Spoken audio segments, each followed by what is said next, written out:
What's up guys, welcome back to another video. In this video, I'll be showing you how to change password on Weiser door lock. So if you're having problems with changing your Weiser door lock here, well, there are going to be a few steps that you need to do.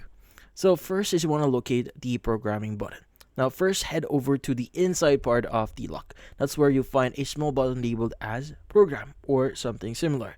Now it's usually near the battery compartment. Now, press that programming button once and then type in your current master code on the keypad. After that, hit the lock symbol button to confirm it. Now, next, press the programming button again. Now, enter the new 8-digit code you want to use.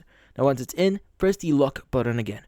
Now, you need to enter the new code a second time to confirm, then press the lock button once more. Now, give your code a quick test here. Try locking and locking it with just to make sure everything actually went through properly. Now, if something feels off or doesn't work, check your models manual. Some Weiser locks have slightly different steps depending on the actual version. But in this case, that's about it. So if you found this video helpful, don't forget to leave a like or maybe subscribe to our channel. Thank you for watching.